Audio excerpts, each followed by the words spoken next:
Sand. Many say it's coarse. It can get everywhere.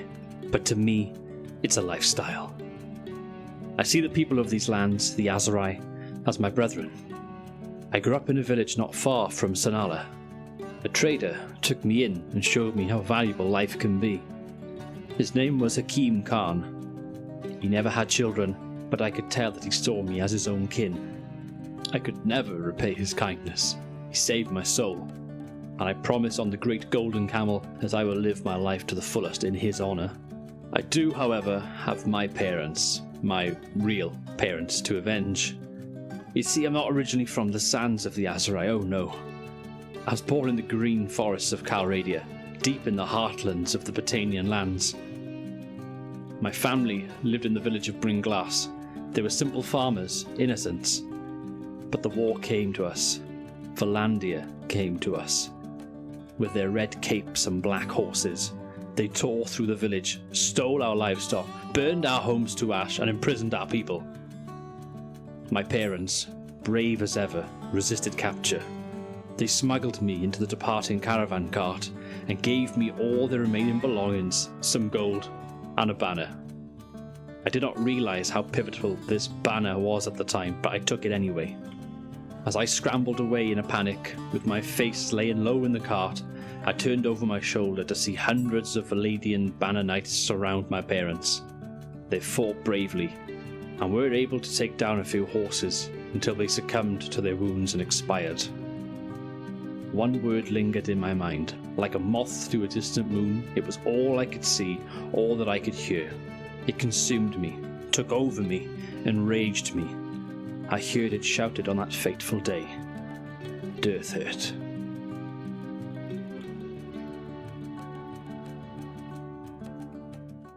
Hello my friends, my name is Dragonheart, the Prince of Wales, and welcome to a brand new series on the channel. So this series will be a semi-narrative let's play. So from that little introduction there, I have established a story in this campaign. So basically the character is called Rodri. Now Rodri is a Botanian by kind of birth. He used to live in Bringlass, but unfortunately his family were taken prisoners and executed in this big invasion at Bringlass. And so he fled the Bringlass area, and he ended up in the Aserai regions. He was taken in by a trader who showed him how to trade and how to sort of be a man and all that sort of stuff. Very, very Lion King-esque, I guess, of sort of becoming a man and finding yourself. But of course, he remembers everything that happened against his people. The Botanians getting obliterated by the Valandians many years ago.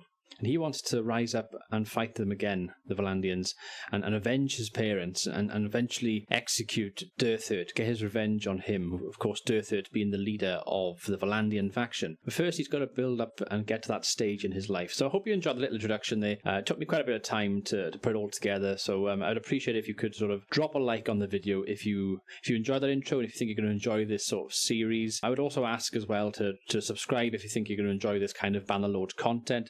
I haven't really seen too many people do this kind of thing on YouTube at the moment, and I do enjoy doing narrative let's plays and stuff. I used to do one before on Warband called The Tale of the Red Whale, which was the Clash of Kings mod, which I will link in the top hand corner of this video under a card. But yes, this let's play, it's going to be semi-narrative based, so it's going to basically be playing the game.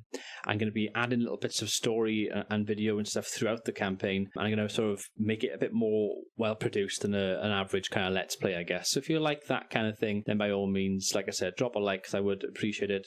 Subscribe if you think you'll enjoy this sort of thing, and check out all my social links and stuff in the description below. I have everything you need there: Instagram, Twitter, Facebook. I also have a Patreon page, and I also have the join button below as well if you want to become a member of the channel to get a funny emoji and all that sort of stuff as well. So anyway guys, let's continue the let's play. And we have began, and as you can see, we are one character. We are Rodri. So I've done my banner. If I bring it up by here, I've done a custom banner for this let's play. And that's what the banner looks like. So it's quite interesting, really. I've made this on the website. It's basically a custom Bannerlord website where you create what you want on there, and you literally Control-V, copy and paste it into the game by here. And there is quite an interesting story behind this banner. So first of all, I am Welsh. and the national colours of Wales are red, white and green. It's a red dragon on a green field with a white sky, okay? That's the story behind our actual flag. However, this logo by here looks an awful lot like my actual family crest for my surname. So my surname is Kilby, and there'll be an image on the screen right now, and I've made something quite similar with the sort of three blue circles and 2 red stripes going across with a helmet on the top as well. I've done that, but I've also put in a golden dragon on the right hand side by here and a golden lion on the left hand side. These are kind of Celtic iconographies, although this dragon does look a little bit Chinese by here, to be honest with you. I do like the rampant lion. I actually, when I played for Wales, actually in real life here, I played for Wales against Scotland, and the bowls that I used against Scotland actually had a golden lion on them. So I used a golden rampant lion against Scotland. I wanted to include that into the banner. I've then gone for more of a Celtic looking dragon in red on the bottom of the actual badge by here. And then I've gone for a green background because my character is basically a Patanian. So I've gone with a green background similar to the Patanians, and then of course a red stripe going across the middle. So that's kind of the story behind my character, and it does look quite nice on the shield as well, to be honest with you. But we must get to Aserai. So obviously there are going to be a few ground rules in this campaign that I need to bring up first of all. I am playing on realistic on everything, and I have got permadeath on. If my character does die, then the campaign will move on to the next person in the series. Hopefully we can get married in this campaign and we can have children, so that way then it will move on to my wife or my child should I have them in the campaign. So once I'm dead, I'm dead. That is the first rule of the campaign. Obviously playing on realistic difficulty means things are going to be a lot more challenging at the start of this campaign, so I'm going to have to really take my time and just go from strength to strength, episode to episode. Secondly, I do want to form my own kingdom eventually. If I zoom out and show you the world map, the story that we've set up basically means that we will be starting off in the region in the south, the Aserai region, all of these yellow icons by here. We're going to be fighting looters and bandits, we're going to do some quests, we're going to do some stuff that's going to build up our reputation, and we're just going to stick mainly to this area of the map. However, as you know, to form your own faction in this game, you will have to go and speak to all the major lords and do the Nerites Folly quest all the way around here, which is going to be quite challenging because it's a big map and you have to speak to 10 different lords around here and get their story. That of course conflicts with our story because Durthert is the leader of the Valandians over here in the red. So we're just going to have to ignore that. I'm just going to have to do that off camera, speak to him. But basically, as far as you're concerned with the series, we haven't spoken to him, okay? Or any of these lords for that matter. We're literally just going to do that off camera. I'm going to speak to all of them when I get the chance to go through this map and play the game. But basically, yeah, I'm going to have to do that off camera. But my main rule is I'm not going to join the Aserai as a faction either. The aim is to either start my own faction and go to war with Valandia eventually, or to join my brethren, the Patanians, and fight in their war. In the few campaigns I've played so far in this game, the Patanians always seem to struggle, either from the Valandians there, from the Romans or Empire kind of factions here, or from up in the north with the Sturgeons. They always get wiped out or get down to like the last 2 or 3 settlements, and they start off with 5, but as you can see, they start off with 5, but they're heavily outnumbered on every flank. So I think going to Britannia or the Patanians would actually be a good story here, but if I feel like I'm strong enough, I'll actually start my own and fight with the Patanians against Valandia, and that will be kind of the story arc there, basically. However, I will join the Aserai as a mercenary. We've already established that I grew up in this area. I was basically foster cared or adopted by a merchant in a village not far from Sinala. So I'm going to build up my trade skill and everything around here, and I'm basically going to join the Aserai as a mercenary, because at least that way, if I join him as a proper liege lord, as a vassal, and then I leave them, but I keep all the castles I gain, for example, I actually go to war with them. But I think fighting them as a mercenary is more in line with the sort of thing that my character Rodri would do in this save. Okay, so that's one of the sort of ground rules there. And finally, and probably the biggest rule, we're obviously not going to join Valandia at all. Won't be joining Valandia. They are our mortal enemy, and our aim is to take them out eventually and take all their lands, execute their lords, with the end game goal being to execute Durthert. So I think the story is set up quite nicely. So what we're going to do, we're going to actually go and have a look at our character to begin with. So this is Rodri Khan, the adopted name of Khan. And you can see I've got a few things I can put in straight away. My one hand is quite low on 15, my two hand is quite low on 15, and my polearm is 5. That's because he's more of a trade specialist. He's going to become a warrior over time, okay? So you can see straight away he's got some trading capabilities here. And I can have a 5% decreased trade penalty for trade goods, or I can have a decreased trade penalty for equipment. I'm going to go with trade goods because that's going to be one of the things we specialize in. Okay. And we've got something in charm that we can give ourselves as well. So, when introducing yourself to lords for the first time, have 10% chance to gain 2 relation with them, or 15% reduced barter penalty. I'm going to go with the lords because I think that's going to be quite useful.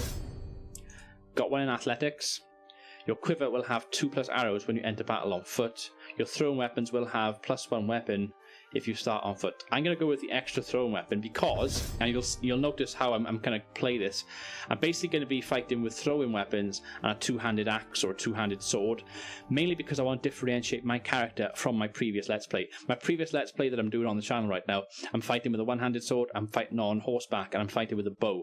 But I want to experience this game in a completely different way of playing and on a harder difficulty. So I want to fight on throwing and two-handed. We'll try and get right now and our athletics up as we go over time, but trading is going to be the early sort of game stuff, and when we fight bandits it's going to be two-handed and throw-in mainly, okay?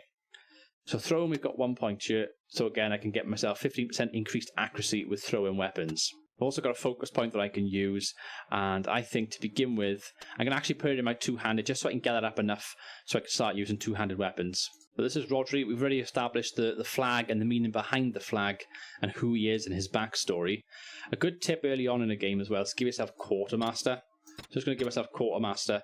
And you can see our family name is the Khan family. That's our adopted family name. But the real family name and the real name behind this banner will be revealed later in the series. But for now, we are Rodri Khan.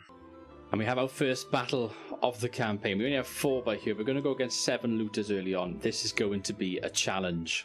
Okay, so the balance of power is, of course, in the enemy's favour. Good thing is we are on horseback. That's always a good thing. I'm going to let my men there. I'm going to try and do as much killing as I can with my throw-in javelins here. Oh, that guy just disappeared. Got one. That's my horse takes some damage. Can't really afford to miss with these, can I?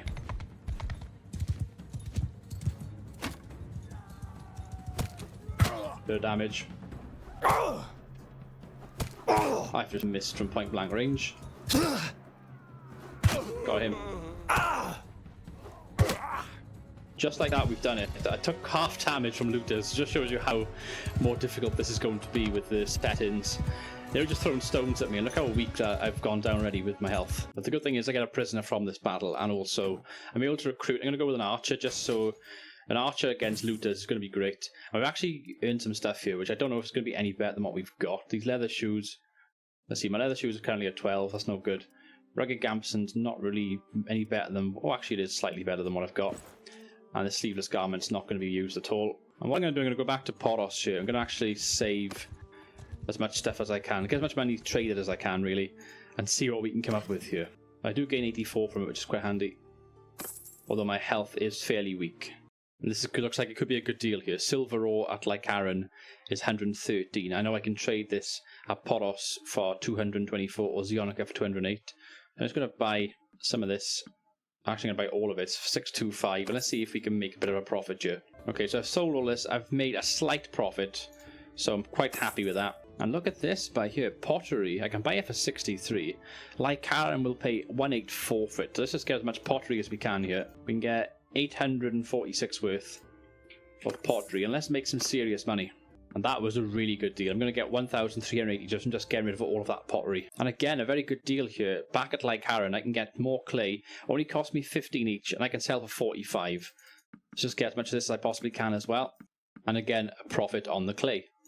I bought myself a makeshift kite shield here. They only cost me 47 gold. It looks lovely to have my banner on the back. I'm just going to use this just to give myself a bit more protection when those looters are throwing their stones at me. And it looks like my looter wants to join the party here, so I'm just going to recruit this looter to my cause, just so I've got an extra man. Oh dear, oh my word, 29 looters.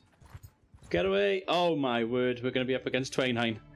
Oh dear, 29 against 9. We're outnumbered by 20. Let's do it. And this is a very interesting looking battlefield here. I do have an archer now, which is quite handy. And a matter of fact, let's put my soldiers there. My archer can go at the back. Just away from everyone here. Here come the oncoming looters here. I do have a looter on my team at the end with a pitchfork, which is quite hilarious. But I'm going to get my javelins out, and I'm just going to see what sort of damage, if any, I can do to these looters. Just going to kite them away as best I can.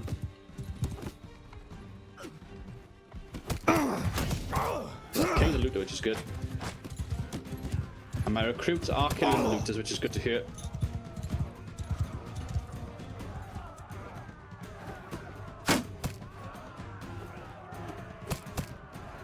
I'm gonna die over here, but okay, well, let's get away.